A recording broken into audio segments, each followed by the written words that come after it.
আচ্ছা, তোমরা যারা যারা ডায়েট করছো, কখনো কি মনে হয়েছে এক একদিন ডায়েটে ফাঁকি দেওয়াই যেতে পারে? আমার কিন্তু মনে হয় মাঝে মধ্যেই। তাই আমার মুখের স্বাদ বদলানোর জন্য আজকে আমি বানিয়ে ফেলেছিলাম চিকেন হরিয়ালি টিক্কা, যা কিন্তু খুব সহজেই বাড়িতেই চটজলদি বানিয়ে ফেলা যায়। তবে এটা কিন্তু তোমাদের ডায়েটের মধ্যেও রাখতে পারো। সেক্ষেত্রে মাথায় রাখতে হবে তেল আর মাখনের ব্যবহারটা একদমই কম করাই ভালো। পুরোপুরি বারণ করলাম না, কারণ সেক্ষেত্রে তাহলে আর ওই ফাঁকিবাজি ব্যাপারটা জমবে না ঠিক। তো প্রথমেই আমি নিয়েছিলাম 750 গ্রাম বোনলেস চিকেন।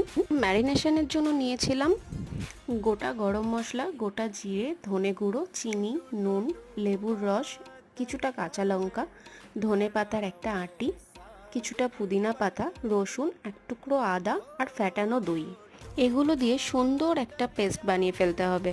তারপর চিকেনটাকে ভালো করে ম্যারিনেশন করে 2 ঘন্টার জন্য রেখে দিয়ে 2 ঘন্টা পরে সাদা তেল বা মাখন